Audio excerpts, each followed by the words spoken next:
ویسے تو آج کل کی تمام سیاست عمران خان کے گرد گھومتی ہے. چیئرمین تحریک انصاف عمران خان جیل میں ہیں, تقریباً پچھلے ڈیڑھ سال سے اوپر عرصہ ہو گیا شاید وہ جیل میں, لیکن ساری سیاست ان کے گرد گھوم رہی ہوتی ہے. روز گفتگو اس بات پہ ہوتی ہے کہ عمران خان نے خط لکھ دیا, عمران خان نے مذاکرات کی حامی بھر لی, یا مذاکرات سے انکار کر دیا, یا عمران خان سے ہم سے ملاقات ہوئی یا نہیں ہوئی, اس ملاقات میں یہ ہوا.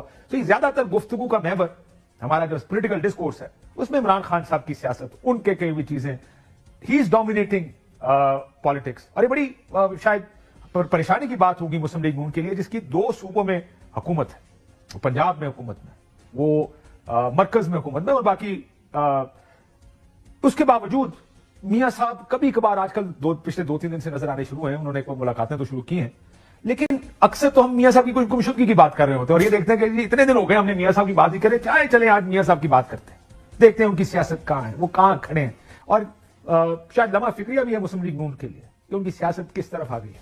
ہم پچھلے ہفتے کچھ انقلابی شہباز شریف صاحب کو ڈھونڈ رہے تھے جو حبیب جالب کی نظمیں گایا کرتے تھے جلسوں میں, تو آج ہم نے سوچا کہ ذرا ان انقلابی میاں نواز شریف صاحب کو بھی ڈھونڈیں جو عدلیہ کی آزادی, عدل کی تحریک چلانا چاہتے تھے, جو پیکا کے خلاف تھے, جو اظہار رائے کی آزادی کے حق میں تھے اور اس کے لیے لڑنا چاہتے تھے, جو پاکستان میں رول آف لا چاہتے تھے. وہ میاں نواز شریف کہاں ہیں, وہ مریم نواز شریف صاحبہ کدھر ہیں. شروع کرتے ہیں آج کل, کیونکہ عدلیہ کی بحالی, عدلیہ کا بڑی بات ہو رہی ہے. اسلام آباد ہائی کورٹ کے ججز خط لکھ رہے ہیں, وہاں پر لوگوں کو لایا جا رہا ہے, ججز کو بٹھایا جا رہا ہے, ان کو چیف جسٹس بنایا جائے گا. آپ نے دیکھا سپریم کورٹ میں کس طرح ایک آئینی بینچ بنایا گیا.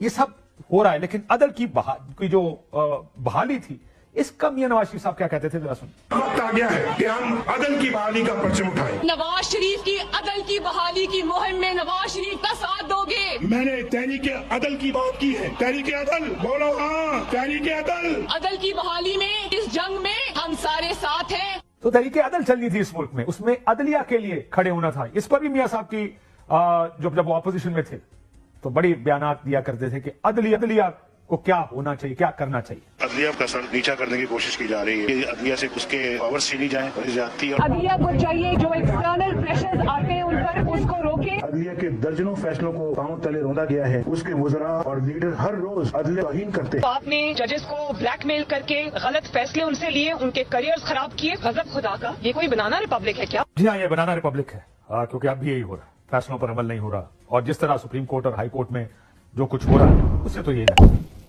اگر پیکا کے قانون کی بڑی بات ہو رہی ہے اور صحافی سراپا احتجاج ہے, اظہار رائے کی آزادی اور میڈیا کی آزادی کے لیے بھی ہر قسم کا بیان دیا جاتا ہے. اظہار کی آزادی بنیادی انسانی حقوق میں سے ایک ہے. ریاستی طاقت سے میڈیا کی زبان بندی کہاں کا انصاف ہے؟ سب مل کر یہ عہد کریں کہ ہم میڈیا کی حفاظت کریں گے اور اس کی آزادی پر کوئی قدغن قبول نہیں کریں گے. میں اسی بات کے خلاف ہوں کہ چاہے وہ سوشل میڈیا ہو یا وہ الیکٹرانک میڈیا ہو یا وہ پرنٹ میڈیا ہو, اس میں کوئی پابندی لگنی چاہیے. پابندیاں صرف اور صرف خوف میں لگتی ہیں, پابندیاں صرف اور صرف خوف میں لگتی ہیں. آزادی اظہار آپ کا آئینی حق ہے جو آپ سے کوئی نہیں چھین سکتا. جب آپ میڈیا کا گلا گھونٹتے تو آپ پاکستان کا گلا گھونٹتے. اتنی پابندیاں ڈکٹیٹرشپ کے علاوہ کبھی لگی ہوں گی؟ میں تو میڈیا ریگولیشن میں بالکل یقین نہیں رکھتی. کل کو اگر مسلم لیگ نون اقتدار میں آ بھی جاتی ہے, یہ وعدے میں اس دن بھی یاد رکھوں گی, یہ وعدے میں اس دن بھی یاد رکھوں گی. اور یہی وہ وعدے تھے جو وہ بھول گئی. پابندیاں صرف خوف پر لگتی ہیں, یہ بات مریم نواز صاحبہ نے ٹھیک کی. اور پھر رول آف لا, ملک کسی آئین, کسی قانون, کسی قاعدے کے تحت چلنا چاہیے.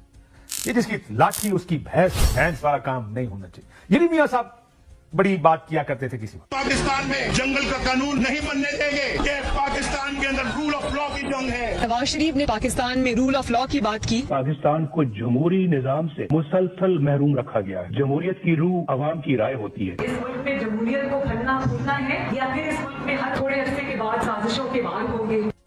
یہ سازشیں ہوں گی, تھوڑے عرصے کے بعد جمہوریت کی روح نہیں ہوگی.